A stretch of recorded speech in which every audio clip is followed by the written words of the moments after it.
Madame la présidente.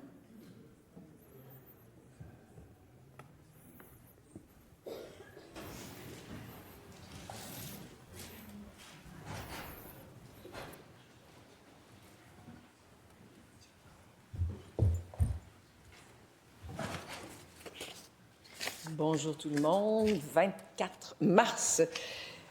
Mesdames et messieurs les députés, avant de reprendre nos travaux, nous allons nous recueillir quelques instants.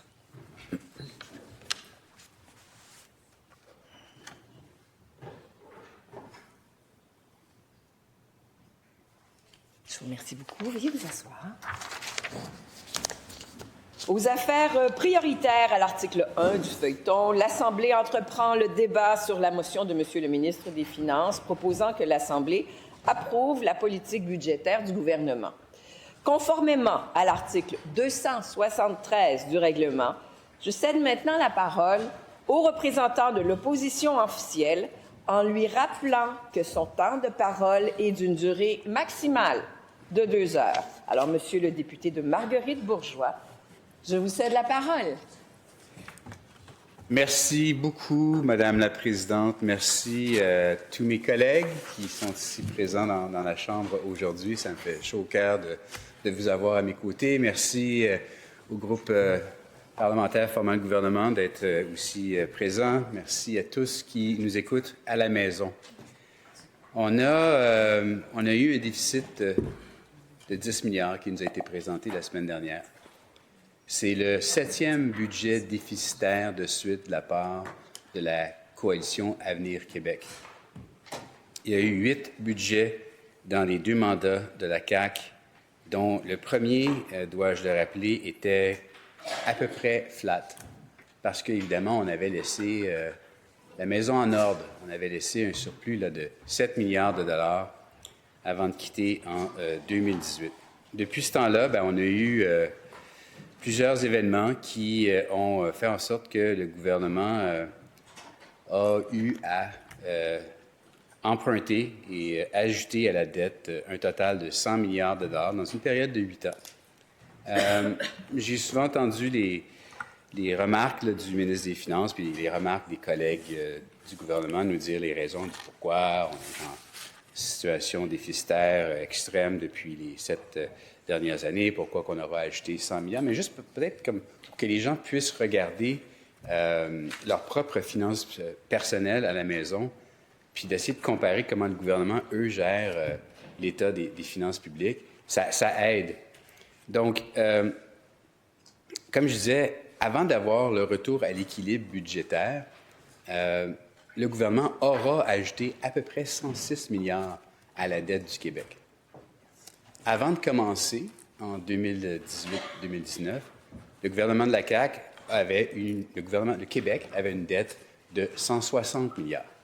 Donc, on est rendu à 266 milliards, grosso modo, lorsqu'on sera rendu là, au retour à l'équilibre budgétaire. 8 ans pour ajouter 106 milliards. Préalablement, ça a pris 60 ans pour tous les gouvernements avant de faire cette dette de 160 milliards. En 60 ans, on a eu quoi, Madame la Présidente? Des écoles, des hôpitaux, des structures, des infrastructures. On a eu même le Fonds des générations. Quand on fait le tour un peu de nos commettants dans nos circonscriptions, puis qu'on leur demande comment vous vous sentez par rapport aux dernières 8 années sous la gouvernance de la CAQ en ce qui concerne les finances publiques puis la saine gestion de l'État dans son ensemble, croyez-vous que les services sont au rendez-vous? Bien, vous l'entendez, Madame la Présidente, tous on l'entend, c'est le même son de cloche. Non, les services sont en lambeaux. Donc, c'est triste de voir qu'on avait peut-être des bons objectifs initiaux. C'est triste de voir qu'initialement, le gouvernement voulait sûrement bien faire. C'est triste de voir, cependant, que les cartes de crédit sont pleines. Puis, je vais revenir plus tard dans mon allocution à propos de le ratio dette-net PIB, les changements comptables qui ont été ajoutés cette année, qui font en sorte que les chiffres sont modifiés sans aucun effort additionnel de la part du gouvernement. Je vais parler plus en détail, mais en introduction, moi, je suis venu en politique pour les prochaines générations. Ce que je veux, c'est qu'on envoie le bateau dans la bonne direction. Ce que je veux m'assurer, c'est qu'on laisse les finances publiques en ordre pour qu'on puisse prendre des bonnes décisions. Parce que malheureusement, ce qui va arriver, c'est que les prochaines générations auront des choix très difficiles à faire. Notre rôle en tant que parents, c'est de s'assurer qu'on laisse aux jeunes un environnement propre, sain, une saine gestion des finances publiques qui leur permettra d'avoir les moyens de leurs ambitions. À l'âge que mes enfants ont, je leur laisse prendre leurs propres décisions. 28, 29, c'est normal rendu à cet âge-là. Mais je pense aux plus jeunes encore qui, eux, ne comprennent pas ce qui se passe actuellement. Puis qu'eux auront à prendre des décisions pour prendre soin de l'État québécois, prendre soin des personnes qui sont plus vulnérables dans la société, des choix qui leur seront difficiles, douloureux à prendre, parce qu'on n'a plus les moyens de nos ambitions, parce qu'on a foncé dans le mur à faire des déficits à répétition. Puis je vais rentrer dans le détail un petit peu plus tard dans mon élection, à savoir, bon, il y a eu évidemment le COVID, mais qu'est-ce que ça a représenté pour nous? Qu'est-ce que ça a représenté pour d'autres juridictions proches de nous? Comment on peut se comparer? Parce que dans la vie, si on veut mesurer le succès, il faut tout de même être capable d'avoir un point de référence. On gagne dans une course si on est le premier en avant, mais comment sait-on si on est le premier? Il faut qu'il y ait un deuxième en arrière. Alors, il faut savoir comment ça fonctionne, la mesure comparable. C'est important d'avoir ça. Une des choses qui est arrivée dans les 8 années du gouvernement de la CAQ, c'est qu'on a été décoté par l'agence de crédit Standard & Poor's. C'est un événement, c'est un mouvement de plaque tectonique pour un ministre des Finances, pour un gouvernement, lorsqu'il reçoit une décote. Il y a certains gouvernements qui le prennent au sérieux et d'autres moins. Au Canada, on a un exemple à l'ouest complètement, en Colombie-Britannique, qui, malheureusement, c'est un gouvernement qui, malheureusement, semble aucunement se soucier du fait que les agences de crédit décotent à répétition leurs dettes. Je vois, de par la réaction du ministre des Finances, que ça l'a affecté. Puis, minimalement, je trouve que c'est une bonne chose que ça l'a saisi d'avoir été décoté par Standard & Poor's. Je trouve ça tout de même de valeur qu'il a fallu qu'on aille cette décote avant de mettre en place une saine gestion de l'État, à savoir comment on gère nos dépenses, à savoir, doit-on avoir de façon récurrente, annuelle, une révision des programmes? Sont-ils toujours pertinents?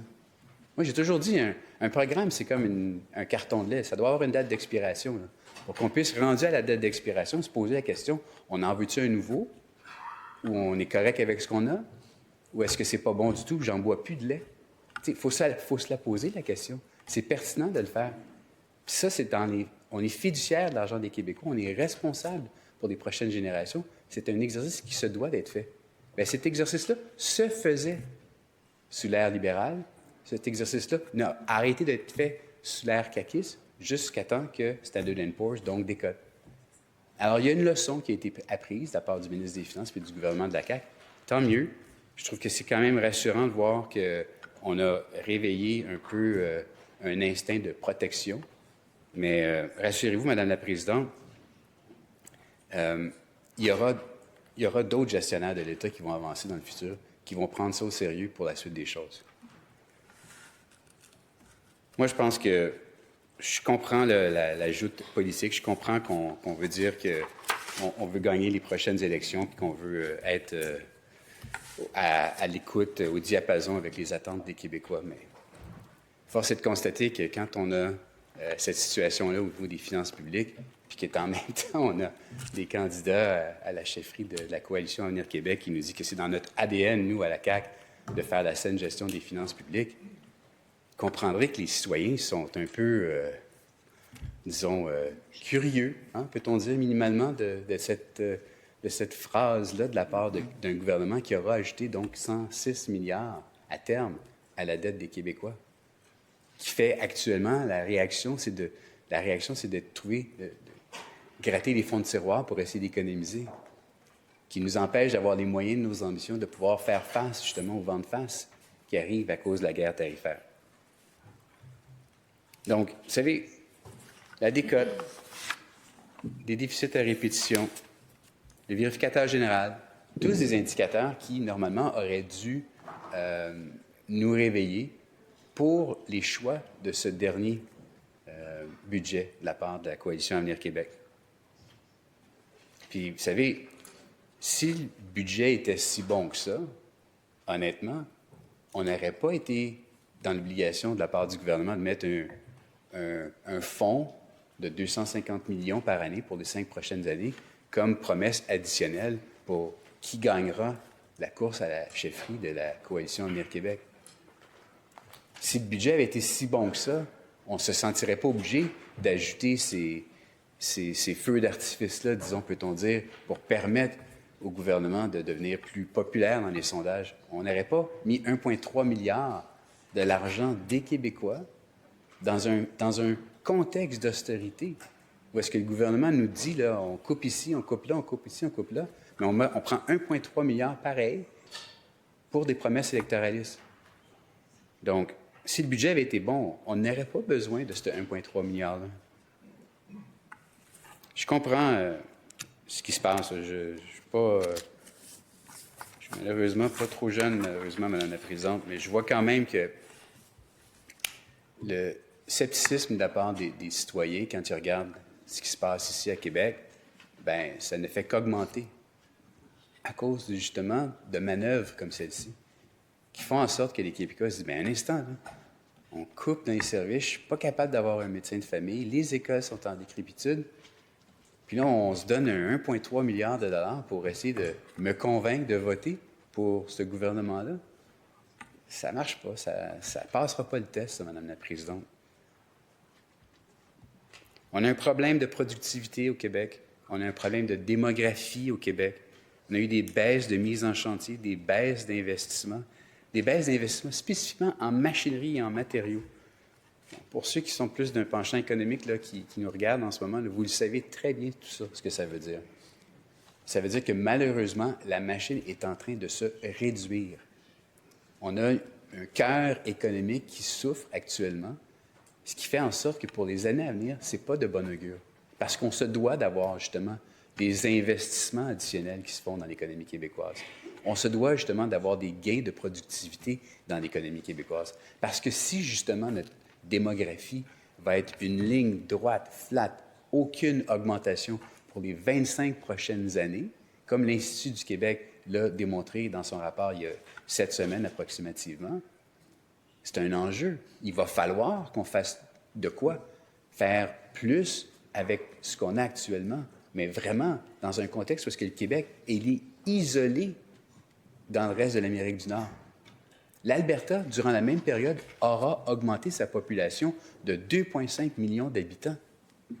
Et nous, on va rester encore à 9 millions d'habitants. Puis le profil de cette population-là va changer, Madame la Présidente. Il va y avoir de moins en moins de jeunes pour de plus en plus de personnes de mon groupe d'âge. Et donc, des gens qui vont avoir besoin de services de santé de plus en plus nombreux et de moins en moins de jeunes qui vont vouloir rentrer, ils pourront rentrer sur le marché du travail pour pouvoir financer les missions de l'État. J'en ai parlé au ministre des Finances. J'ai même posé une question. Vous étiez là. J'ai posé une question au ministre des Finances au sujet, justement, de la démographie.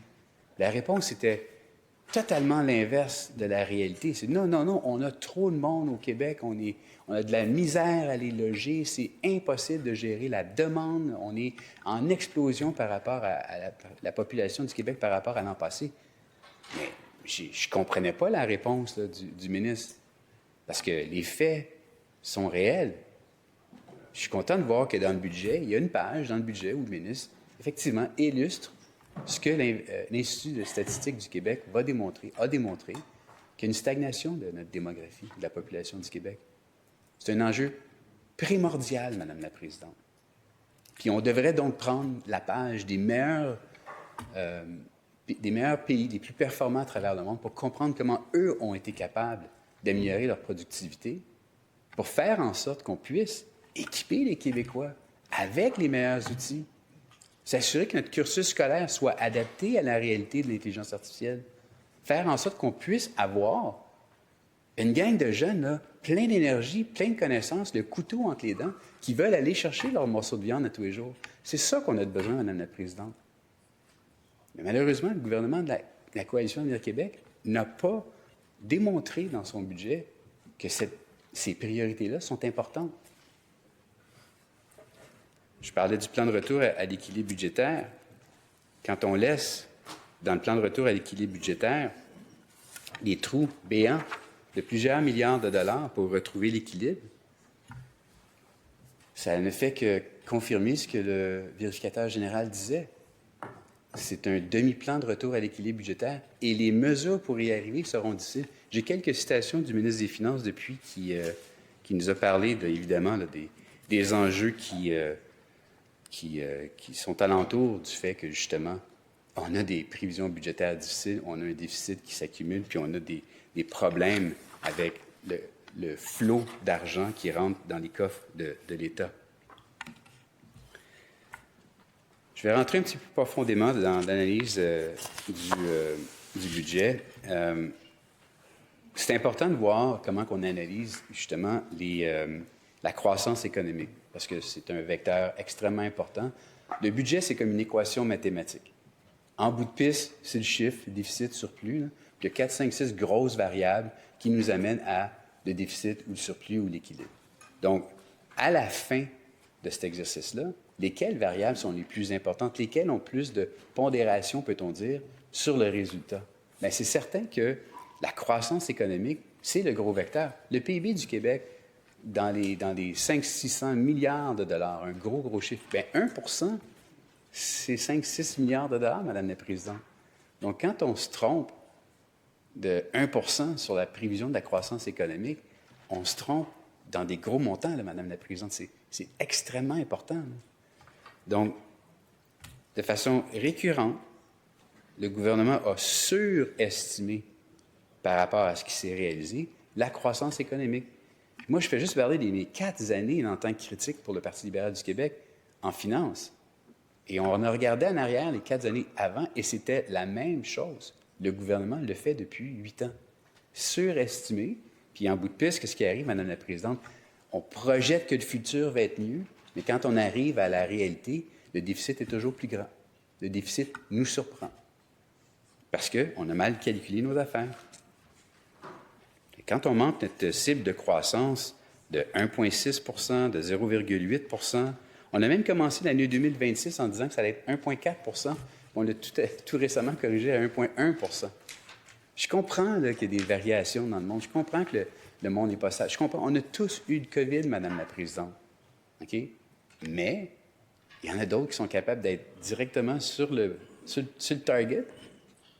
Puis nous, on l'a manqué, année après année, de façon systémique. C'est très problématique.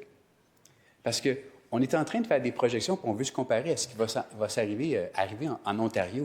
Durant la même période, l'Ontario a eu un gain, je parle juste de 2022 à 2024, là, de 0,8 de son PIB à la hausse par rapport à leurs prévisions. Puis au Québec, le gouvernement de la Coalition Avenir Québec fait totalement l'inverse. Donc, vous comprendrez, ça fait partie des éléments de réponse à savoir pourquoi on a été décoté, Madame la Présidente. On manque de crédibilité. On parle aussi des revenus là, de l'État. Puis ça, je veux en parler parce que c'est extrêmement important. On a 5 grandes sociétés d'État. Il y en a plusieurs autres moyennes, mais disons 5 grandes. Hydro-Québec, l'Auto-Québec, Investissement Québec, la Société des alcools. Puis, là, j'en ai mentionné 4 sur 5. L'Auto-Québec, oui, ça va me revenir. J'en ai une que j'oublie, là, mais c'est ça. Et donc, évidemment, c'est un vecteur de croissance. Ces sociétés d'État-là, elles nous appartiennent. C'est notre réel collectif, Madame la Présidente. Elles valent des centaines de milliards de dollars. Hydro-Québec, seul, vaut proche de ce montant-là. Donc, quand on regarde ça, on regarde l'Auto-Québec, on regarde Investissement Québec, des rendements qui sont, en termes de dollars, on parle de 5 milliards, 5,3 milliards, une baisse récurrente, malheureusement, encore une fois, depuis les 5 dernières années, des rendements des sociétés de la Couronne, si on peut dire ainsi, des sociétés d'État. Mais 2,7 sur 5 ans, Madame la Présidente. Je ne sais pas si je peux présenter ça, non? OK. Je vais vous le montrer pareil, là. Mais c'est 2,7 de moins de rendement. Le rendement collectif des sociétés d'État frôle le 1,5 Madame la Présidente. Ça, c'est notre réel collectif. Ça, là, c'est nous, en tant que Québécois, on choisit d'avoir ça dans notre portefeuille. Puis on a du 1,5 de rendement en moyenne, Madame la Présidente. Je suis certain que dans votre réel personnel, là, jamais vous allez acheter un stock qui vous donne un rendement d'1,5 En tout cas, moi, je ne fais pas ça. Puis bien du monde que je connais ne font pas ça. Comment se fait-il qu'on accepte un rendement si faible? Bien, depuis que la coalition Avenir Québec est au pouvoir, ce rendement-là diminue. Année après année. On a une perte des revenus de l'État. Donc, on a besoin de comprendre pour la suite des choses, justement. Parce qu'on ne peut pas taxer plus les Québécois, même s'il y a plein de frais additionnels là, qui ont été, de façon très créative, ajoutés là, à la liste du fardeau fiscal des Québécois, là, mais on ne peut pas faire ça. On ne peut plus faire ça. On est la juridiction la plus taxée en Amérique du Nord. Donc, on doit bien gérer les dépenses, mais ce qui nous donne du revenu, donc nos sociétés d'État, elles doivent, elles, mieux performer. Imaginez, sur 200 milliards de dollars, ajouter du 2 de plus au rendement. C'est 4 milliards de plus, Madame la Présidente. C'est là que ça se joue. C'est dans cette façon de faire qu'on va pouvoir retrouver un équilibre budgétaire. Mais il faut, pour faire ça, être courageux, avoir des conversations difficiles avec nos gestionnaires de sociétés d'État, leur exiger ces rendements-là, leur dire « Hey, ça nous appartient à nous tous collectivement. Là. » On se doit d'avoir ces conversations-là. C'est ce qu'on n'a pas eu, malheureusement, avec le gouvernement de la Coalition Avenir Québec. Et je vous parlais des revenus, là, je vais vous parler un petit peu là, des dépenses. Puis là, encore une fois, c'est un peu triste, là, parce que, juste pour vous donner une indication, l'an passé, on a fini avec une augmentation des dépenses de 4,3 On avait estimé que les dépenses allaient être beaucoup plus basses. On s'était dit à peu près 1,5 1,6 Le problème, Madame la Présidente, encore une fois, c'est qu'ici, on sous-estime un chiffre dans l'équation que je vous mentionnais tantôt, qui n'est pas un chiffre positif, c'est un chiffre qui est négatif, c'est un chiffre de dépense. Quand on le sous-estime, qu'est-ce qui arrive? Bien, quand on fait la prévision économique, on sous-estime ce chiffre-là, donc le déficit va être moins gros. Hein? Quand c'est le temps de le réaliser, oups, il est plus gros, donc le déficit va être plus gros. C'est un peu ça l'enjeu. Donc, on sous-estime les dépenses. On surestime les revenus. Puis là, ça nous donne des revenus qui ne sont pas au rendez-vous, comme j'expliquais tantôt, puis là, des dépenses qui sont plus dispendieuses qu'on pensait que ça allait être. Donc, je comprends là, que le ministre dit que c'est important de bien gérer les attentes, puis c'est important de mettre en place ce qu'il faut pour s'assurer que, justement, on puisse bien performer puis atteindre les objectifs. Là. Mais moi, je l'ai entendu nous dire, je vais citer, j'ai de l'expérience, puis on met 2 sur la feuille pour atteindre 3 Bien, c'est l'inverse qui se passe, malheureusement, Madame la Présidente. On a besoin de savoir qu'au Québec, les dépenses, elles ont augmenté encore plus vite que dans le reste du Canada. Elles ont augmenté plus vite que les dépenses en Ontario. J'hésite à vous le montrer, ça, mais ça le dit simplement. Je ne sais pas, je ne peux pas vous le montrer, celui-là non plus. Monsieur le député. Monsieur le député de Marguerite-Bourgeois, vous rappelez qu'uniquement les tableaux didactiques sont acceptés et non les affiches avec un gros chiffre ou une grosse photo, mais je vous invite à poursuivre. On a travaillé fort sur ces grosses photos-là, Madame la Présidente. Mais le point, c'est le suivant. C'est que durant la même période, de 2018 à 2025, on a eu le COVID autant que l'Ontario. Durant cette période, le Québec a augmenté ses dépenses 2 fois plus vite que l'Ontario. C'est un peu ça l'enjeu. Là. Puis en termes de pourcentage, le Québec frôle les 60 d'augmentation sur une période 2018-2025. Puis l'Ontario, ça avoisine le 30 Madame la Présidente. C'est ça qui est le problème. Pourquoi? Parce qu'on n'a pas regardé ce qu'on faisait. On a dit oui, oui, oui à tout, sans même vérifier si on avait, premièrement, déjà des programmes en place qui s'adressaient à ces enjeux-là, à savoir, est-ce qu'on est en train de livrer les bons services aux citoyens? Est-ce qu'on fait des doublons? On n'a pas même pris le temps de faire ces exercices-là, jusqu'à temps que Standard & Poor's décide de décoter le Québec. C'est là le problème, Madame la Présidente. Ça a pris 7 ans, puis une décote, pour que le gouvernement se réveille. Mais là, maintenant, il est trop peu, trop tard. On est en année électorale. Puis dans le concept d'une année électorale, on se serait attendu une certaine retenue de la part du gouvernement de la Coalition Avenir Québec. Mais c'est pas tout à fait ça qu'on a eu, Madame la Présidente. On a eu des dépenses additionnelles, puis on a même eu un fonds électoraliste qui a été créé de 1,3 milliard de dollars. Donc c'est triste, Madame la Présidente. La pandémie, là, et on l'a entendu la semaine passée lorsque le ministre des Finances était au Mordu, dire que la pandémie nous a coûté 26 milliards. Bon, moi, je dis qu'on aurait ajouté 106 milliards à la dette, moins le 26, on parle de 80 milliards. Mais qu'est-ce qu'on a eu dans ce 80 milliards-là de dépenses non reliées là, au COVID? Honnêtement, vous regardez les hôpitaux, vous regardez les infrastructures, vous regardez les services, vous regardez les écoles, le nombre de professeurs qui manquent, les médecins, toute la négociation, tout ça, là, on n'a rien eu qui fait en sorte que ça fonctionne mieux. Au contraire, tous les indicateurs sont dans le rouge, Madame la Présidente. Vous savez, là c'est un point que je veux vous dire. Il y a dans le budget une page qui explique la modification comptable qui a été faite cette année au budget pour décrire finalement le poids de la dette. Puis le poids de la dette maintenant est perçu et calculé d'une autre façon. Et ça a comme conséquence, c'est comme si artificiellement, c'est pas artificiel, mais juste parce qu'on a une nouvelle mise à jour de mesures comptables, le poids de la dette est réduit d'approximativement 1 sans qu'il y ait rien d'autre qui ait été fait. C'est juste une façon de calculer les choses. On parle du poids financier, de l'article financier. Puis, j'entends le ministre nous dire, on est rendu là, à 38,9 de dette par rapport au PIB. Mais s'il n'y avait pas eu cette modification comptable-là, on serait à 40, grosso modo. Juste pour qu'on mette les choses au clair. Là.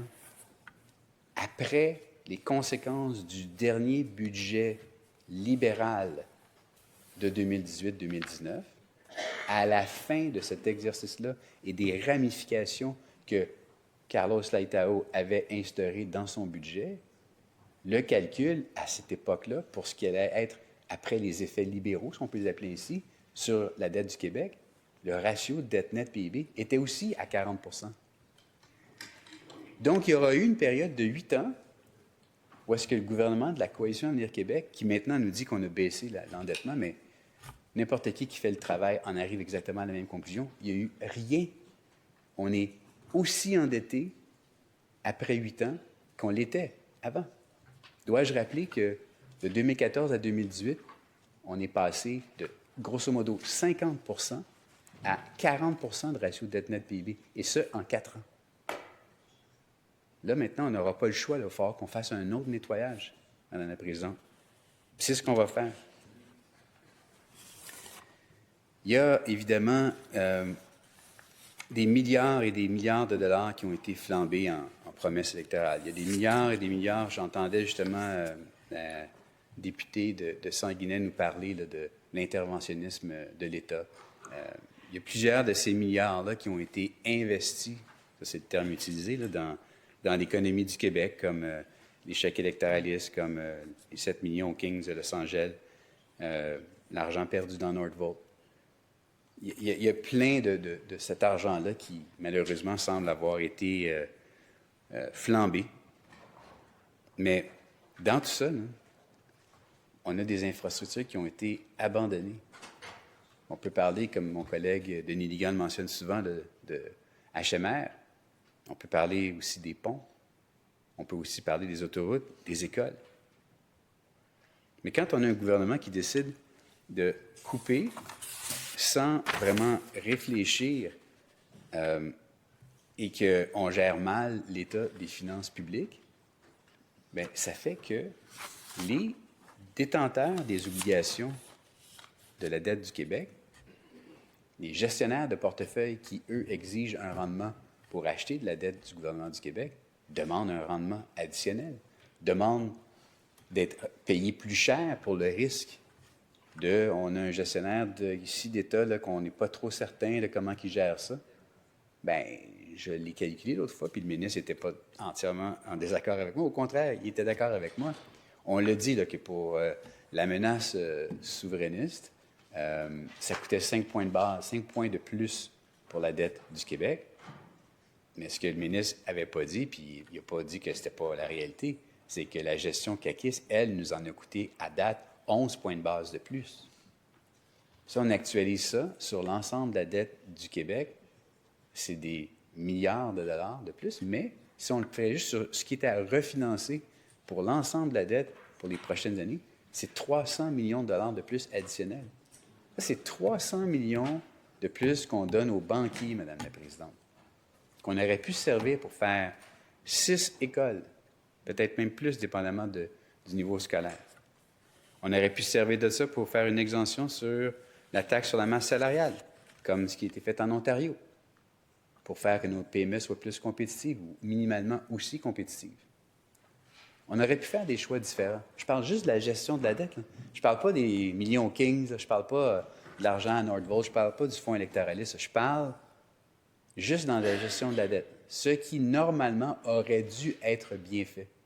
D'envoyer un signal de confiance à tous les investisseurs sur le globe. Nous, au Québec, nos finances, on prend ça au sérieux. C'est à cause de ça qu'on va faire une bonne gestion des finances publiques. Et encore une fois, lorsqu'on est décoté par une firme de notation comme Standard & Poor's, c'est le pire marketing qui peut avoir lieu là, pour nos finances publiques, ça, Madame la Présidente. Stéphanie Gramont, de la presse, a émis évidemment là, plusieurs commentaires durant la semaine du budget et les semaines qui ont précédé le budget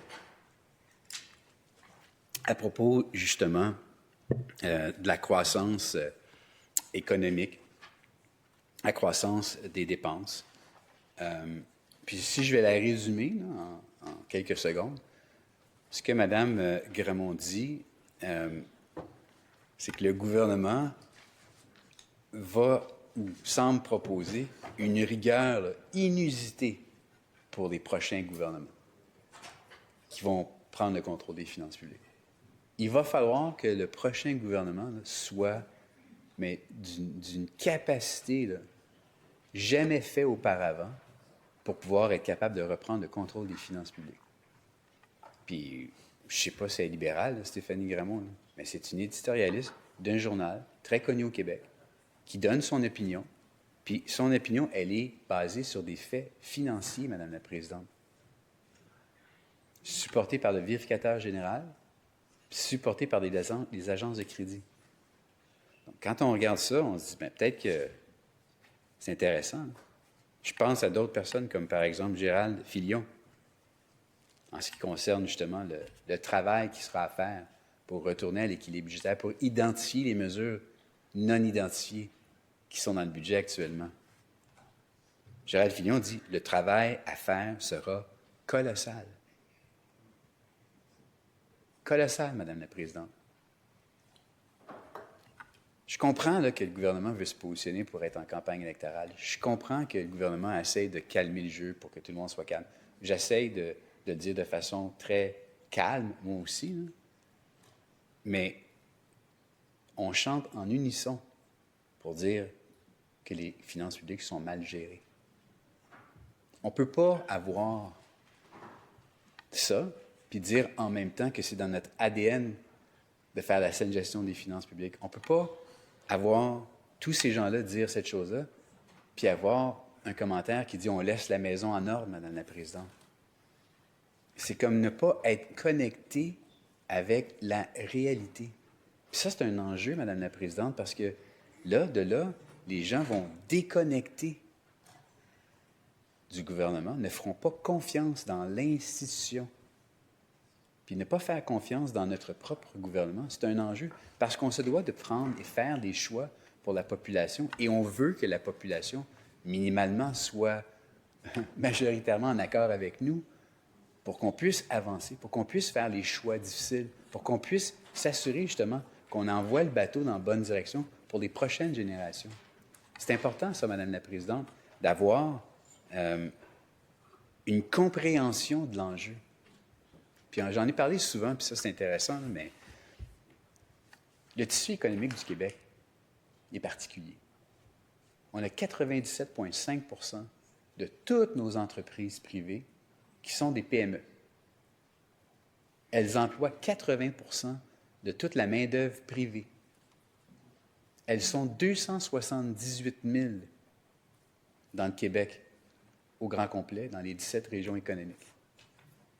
Je dis souvent, le Québec, c'est comme un train qui tire 17 wagons, 17 régions.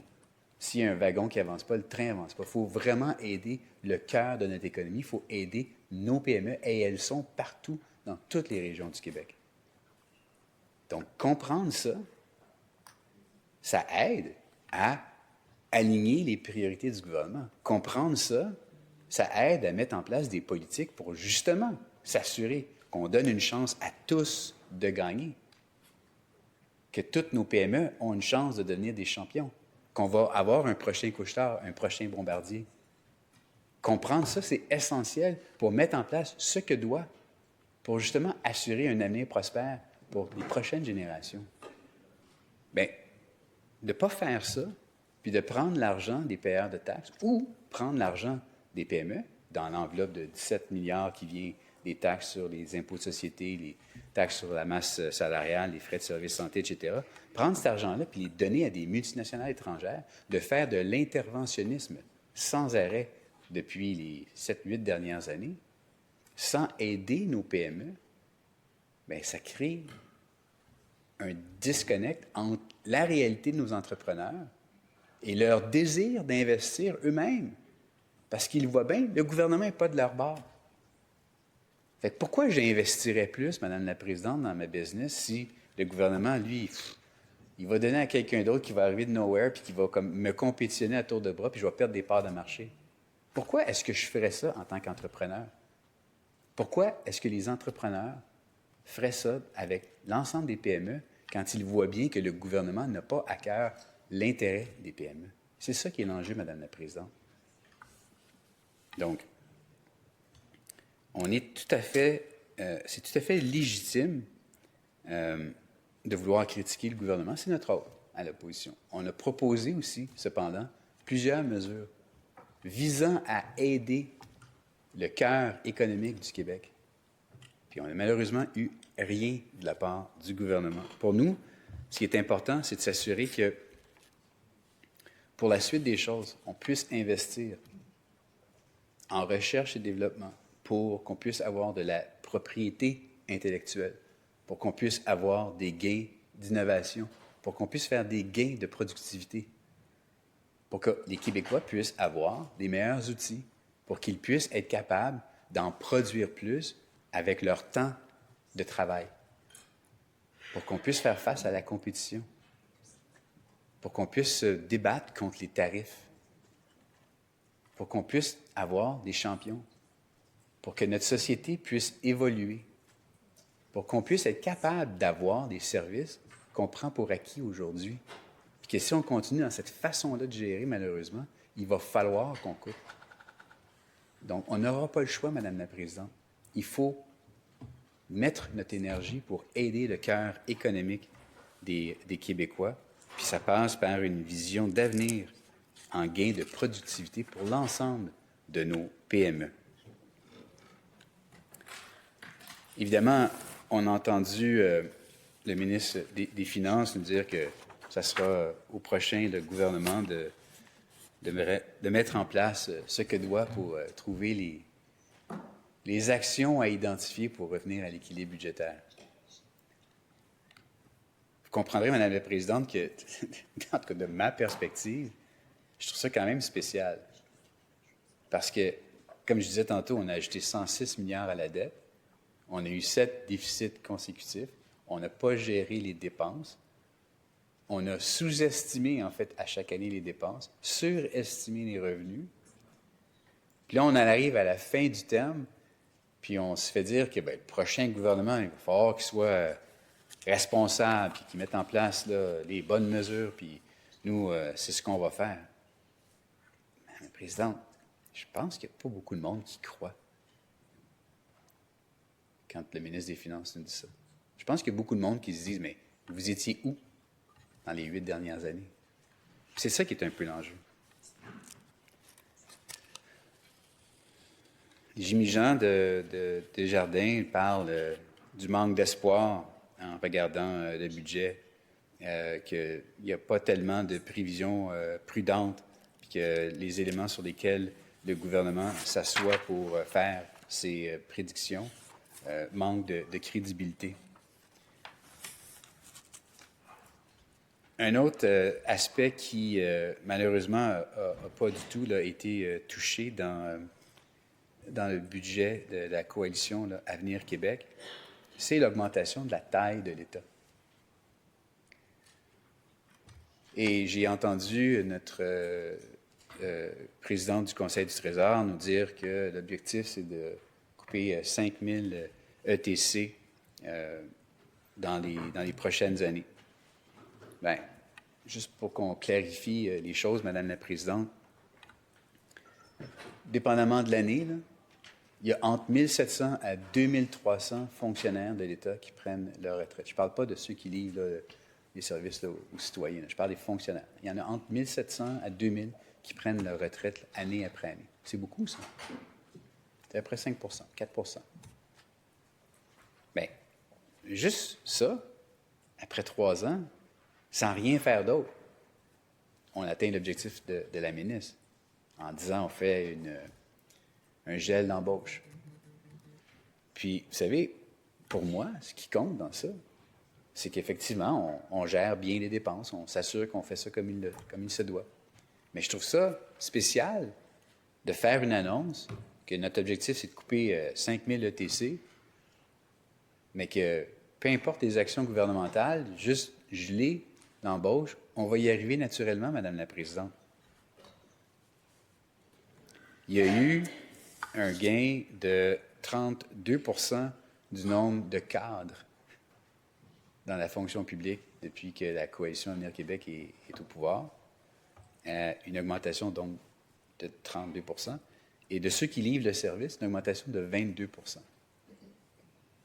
N'importe quelle entreprise dans laquelle j'ai œuvré, Madame la Présidente, là, ces chiffres-là vont dans l'autre sens.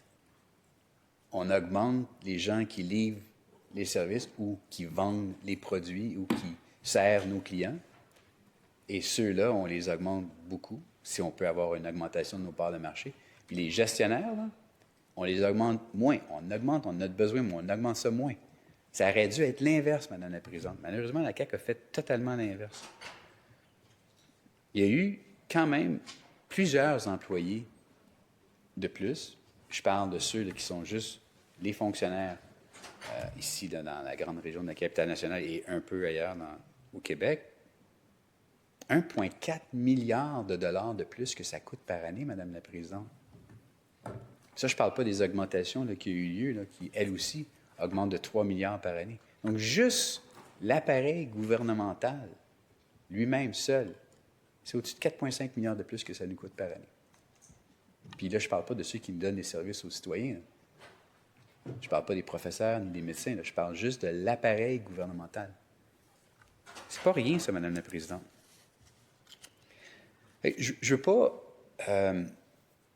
veux pas frapper sur le cadavre. Je ne sais pas comment dire autrement, Madame la Présidente, mais je pense que j'essaie d'illustrer ici qu'il y a une perte de crédibilité qui s'est installée dans la population vis-à-vis du gouvernement de la Coalition Avenir Québec. Il y a une perte de crédibilité qui s'est instaurée parce qu'il y a eu toute cette séquence de mauvaises décisions-là. Toute cette séquence de démonstration de manque de compréhension de comment fonctionne bien l'économie, comment devrait bien fonctionner l'économie. toute cette séquence d'augmentation des dépenses prévues et réalisées, d'avoir sous-estimé annuellement, de façon récurrente, le taux d'augmentation des dépenses. Donc, tout ce scepticisme s'installe. Puis à la fin de tout ça, les gens se disent, bien, on ne les croit pas. Peu importe qui gagnera la course à la chefferie, les gens vont se dire, bien, c'est du pareil au même. Ils peuvent bien nous dire ce qu'ils veulent, là, après avoir gagné la prochaine course, puis dire, on va faire ci, on va faire ça, mais vous étiez où les 8 dernières années? Simplement, Madame la Présidente, c'est un déficit de gouvernance qu'on a. Puis ça, Madame la Présidente, personne ne se remet de ça. Parce que le lien est brisé. L'électorat ne fait plus confiance à ce gouvernement-là. Puis quand on ne gouverne pas bien, quand on n'a pas les meilleures pratiques comme réflexe, quand on ne pense pas justement aux prochains, quand on ne pense pas aux prochaines générations, puis qu'on ne le fait que pour le cycle électoraliste, mais les Québécois ne sont pas dupes, Madame la Présidente. Ils vont user de leur jugement. Et on verra bien les résultats. Et je ne vais pas parler de Québec 125 parce que c'est vraiment triste au gouvernement de penser et de regarder ça. On est dans une situation où est-ce que, quand on compare, parce que c'est ça qu'on doit faire, on doit comparer ce qui se passe au Québec par rapport à ce qui se passe à d'autres juridictions, pour être certain qu'on essaye de faire les choses correctement, qu'on est dans les meilleures pratiques, qu'on devrait avoir donc une bonne pratique de gouvernance. Puis vous savez, le rythme d'augmentation des croissances, puis c'est la dernière statistique que je vais donner pour les dépenses, là, elles ont été en croissance au Québec, comme j'ai mentionné, et en Ontario, de 2018 à 2022, premier mandat CAQIS, il ne s'est rien passé. Aucune augmentation. Donc, je ne veux pas qu'on dise que c'est tout le temps de la faute des autres, Madame la Présidente. Je ne veux pas qu'on dise que c'est à cause qu'il y a eu une guerre en Ukraine. Je ne veux pas qu'on dise que c'est parce qu'il y a eu le COVID. Parce que là, je viens de tout vous décortiquer. J'ai isolé tous les autres facteurs, puis j'ai qu'identifié ce qui cloche à la Coalition Avenir Québec pour la gestion des finances publiques. Puis le déficit qui nous a été annoncé la semaine dernière est dans cette continuité. Parce qu'on nous annonce 9,9 milliards, Madame la Présidente, comme si on était au Dollarama. Là. C'est 9,99, Madame la Présidente. Ça coûte 10 piastres pareil. Là. C'est 10 milliards de déficit. Puis on nous annonce ça en grande pompe. Puis on n'est pas capable d'identifier les mesures qui sont nécessaires au retour à l'équilibre budgétaire. Puis là, on nous dit qu'on va être des bons gestionnaires, mais on met en même temps un budget d'1,3 milliard pour une cagnotte électoraliste. Puis on dit qu'on va couper dans l'intervention de l'État, là, parce que là, ça fait juste 3 ans et demi que je leur dis que ça suffit, là. Ça suffit de gaspiller. Ça suffit de prendre l'argent des entreprises québécoises et les donner à des multinationales étrangères. Ça suffit là, de brûler toutes nos cartouches. Le gouvernement a fait une baisse, semble-t-il, dans le portefeuille Économie, Innovation et Énergie de 700 millions de dollars. Selon la firme nationale, le ministre des Finances aurait dit à la blague la fin d'un gouvernement de comptables, place à des économistes de droite, Madame la Présidente. Pourtant, la ligne intervention relative au Fonds du développement économique a augmenté, elle, encore, de 300 millions de dollars cette année, pour atteindre 1,1 milliard. C'est comme si on parlait de deux côtés de la bouche, Madame la Présidente. Puis c'est triste, là. Puis je comprends là, la perspective, je comprends l'atmosphère, la bulle dans laquelle le gouvernement peut se retrouver. Je comprends le ministre des Finances qui, lui, il regarde son legs. Je comprends tout ça. Là. Mais les chiffres sont indéniables ici. Là. On augmente de 300 millions de dollars en même temps qu'on a des candidats à la course à la chefferie là, qui disent que là, nous, on va couper là-dedans, Madame la Présidente, c'est fini, là, on va focusser sur... Il aurait dû dire, on va focusser sur ce que le Parti libéral du Québec nous dit depuis 5 ans, là, OK? C'est pas ça qu'ils disent, on va focusser sur les PME. Tant mieux. Sauf que ce n'est pas crédible. On dirait que c'est la course de qui va s'éloigner le plus rapidement de l'héritage caquiste. C'est triste, honnêtement, là, à voir, Madame la Présidente. Puis, vous savez, il y a plusieurs organismes, puis ça, je vais le prendre en note, l'heure à laquelle je vais dire ça, donc à 9h, à 10h50, parce que je veux vraiment m'assurer que mes concitoyens dans autant Brome-Missisquoi que dans Marguerite-Bourgeois puissent le voir et l'entendre. Mais on coupe aussi dans des services aux citoyens. Puis, peut-être, je veux dire, je suis de ceux qui pensent qu'on devrait s'assurer que les programmes sont pertinents. On coupe dans le mentorat aux entreprises, Madame la Présidente. On élimine le programme de mentorat aux entreprises. On coupe tout ce qui est soutien d'accompagnement là, pour les entreprises qui sont en démarrage. Donc, les prochaines graines là, qui vont pousser et qui vont faire en sorte qu'on va avoir une panoplie de champions. Là. On coupe 70 millions de dollars. Puis, autant le FCCQ que le FCEI dit que ça, c'est essentiel à notre fibre économique. C'est essentiel pour que, justement, dans le cœur de l'économie que je vous décrivais tantôt, il y ait du sang qui coule. C'est essentiel qu'on puisse avoir ces joueurs-là, ces mini-grappes-là, ces électrons libres qui font en sorte que là, soudainement, tiens, on a une bonne application ici d'un nouveau processus qui pourrait être intégré dans tel autre business ou pourrait être un client ou un fournisseur de. Puis ça vient par le mentorat, ça vient par, justement, aider les jeunes à être capables de vulgariser leur modèle d'affaires pour qu'ils puissent être compris par l'ensemble de la grappe des PME du Québec. On vient de couper dans l'avenir. Puis, n'importe qui vous dirait que agir de cette façon-là serait approprié ne comprend pas c'est quoi le rôle du gouvernement. Le rôle du gouvernement, c'est de justement pas faire ce genre de coupe, mais plutôt de s'assurer que les saines gestions des finances publiques soient faites de façon constante et équitable dans tous les programmes. Je pense que c'est important aussi d'assurer qu'on ait des revenus qui sont au rendez-vous pour l'État. De s'assurer que, justement, les sociétés d'État, comme je mentionnais tout à l'heure, puissent générer des revenus additionnels. Moi, je fais partie des cas, Madame la Présidente, qui veut faire croître les revenus. Bien, quand on est rendu qu'on coupe dans ce qui va faire croître les revenus, c'est qu'on ne comprend pas comment que la suite du prochain chapitre de l'économie québécoise va s'écrire. Donc, c'est triste, Madame la Présidente, parce que pour moi, ce n'est qu'une série d'erreurs. Puis, honnêtement, pour avoir vu comment le gouvernement fonctionne depuis les 4 dernières années, je suis même probablement certain que le ministre des Finances lui-même ne le sait pas, cette coupe-là. Il n'est pas au courant de cette coupe-là.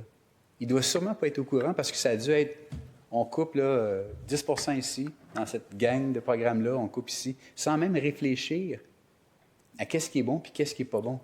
Qu'est-ce qui a atteint sa date d'expiration puis qu'est-ce qui ne l'a pas atteint. On coupe juste pour pouvoir être capable de dire qu'on coupe. Mais c'est ça, Madame la Présidente. Ce n'est pas avoir une vision de la croissance économique du Québec à long terme que d'agir de cette façon-là. Il y a plein d'images qui me viennent en tête quand je pense à la façon que le gouvernement a pu gérer les finances publiques. Je vais me retenir pour être plus parlementaire, mais je pense qu'il y a des enregistrements de ce que j'ai dit au préalable. Mais on peut quand même considérer qu'une image qui en dit beaucoup, c'est celle d'avoir été au casino. On a vraiment l'impression souvent que le gouvernement a joué au casino avec l'argent des Québécois. Maintenant, les cartes sont pleines, les cartes de crédit sont pleines, puis on a hypothéqué l'avenir de nos jeunes. Et moi, je regarde ça puis je me dis, correct, OK, on va faire ce que doit. On va définitivement mettre en place les mesures lors du prochain gouvernement, en espérant qu'il soit libéral, pour qu'on puisse justement mettre en place des mesures innovantes pour toute notre fibre de PME à travers le Québec. Là, il y a eu évidemment une manne de 81 milliards qui a été annoncée par le fédéral. Et puis, l'an passé, le gouvernement de la Coalition Québec, Avenir Québec, nous disait qu'il y avait 180 entreprises au Québec qui étaient dans le domaine de la défense et du militaire.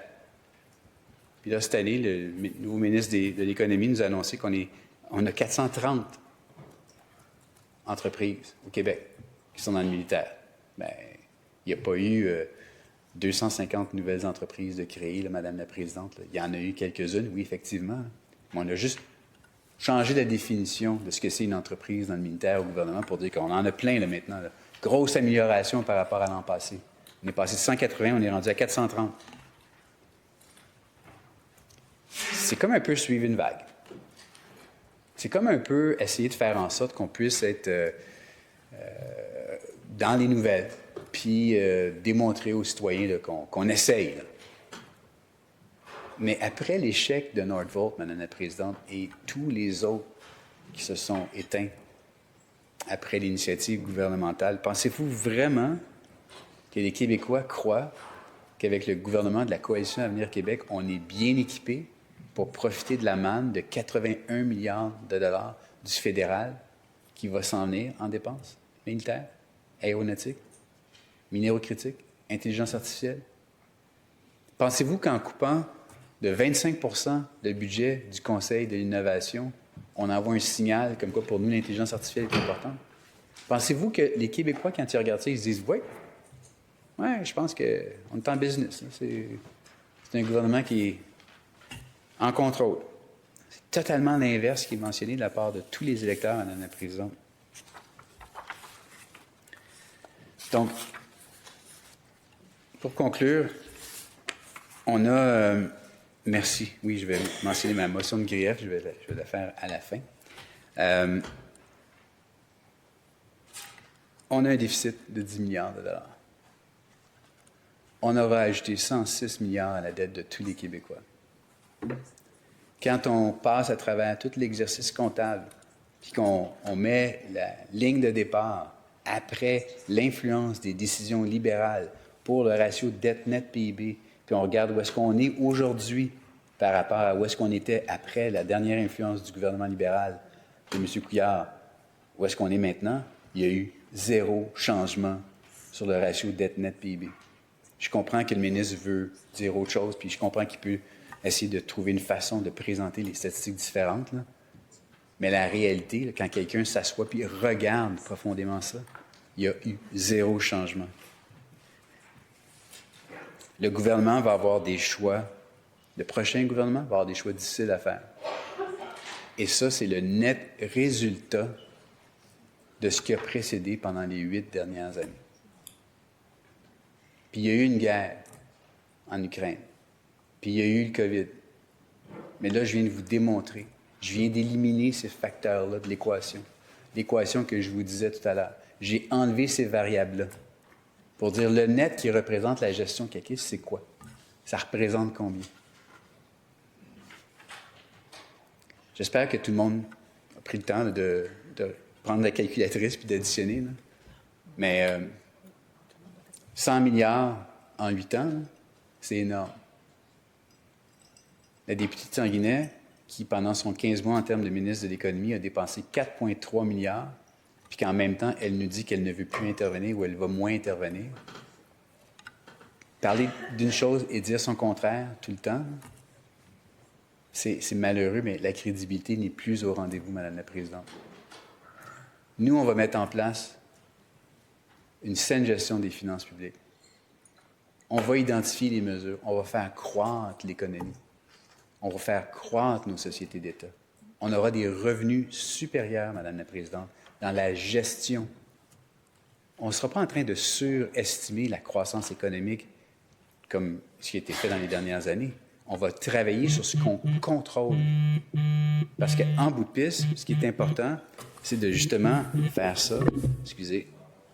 Ce qui est important, c'est de faire ça avec les variables qu'on contrôle, Madame la Présidente. On va donc s'assurer que, justement, nos sociétés d'État puissent être plus productives. On va s'assurer qu'on entre dans l'appareil gouvernemental ce que doit pour que les employés de la fonction publique aient les outils pour être eux-mêmes plus performants, pour valoriser leur travail, pour qu'ils se sentent bien à travailler pour l'État québécois. On va faire croître l'économie, on va gérer les dépenses, on va mettre la base pour s'assurer que, justement, l'économie est au rendez-vous pour tous. On va permettre à nos PME de compétitionner dans un avenir qui va toujours être en changement, mais on va les équiper avec des meilleurs outils. On va créer un climat d'affaires qui va leur permettre d'être confiants, de faire des investissements au Québec. On va faire des gains de productivité. On va faire des gains d'efficacité. On va s'assurer qu'en bout de piste, il y ait plus d'argent dans les poches des Québécois. Parce que moi, je ne veux pas qu'on crée une nouvelle monnaie. Moi, je veux que les Québécois en aient plus dans leurs poches. Ce qui est important, c'est justement de s'assurer que tous les cylindres de notre moteur économique fonctionnent. Au Parti libéral du Québec, Madame la Présidente, on va retrouver une saine gestion des finances publiques. Merci. Non. Ah, excusez, un instant. Motion de grief. Merci. Merci, député. Wow, c'est vrai, hein? Une chance est là. Que l'Assemblée nationale blâme sévèrement le gouvernement caquiste pour son budget 2026-2027, qui constitue un dernier aveu d'échec aux Québécois pour le contrôle des dépenses et qui échoue à présenter un plan crédible de retour à l'équilibre budgétaire. Merci, Madame la Présidente.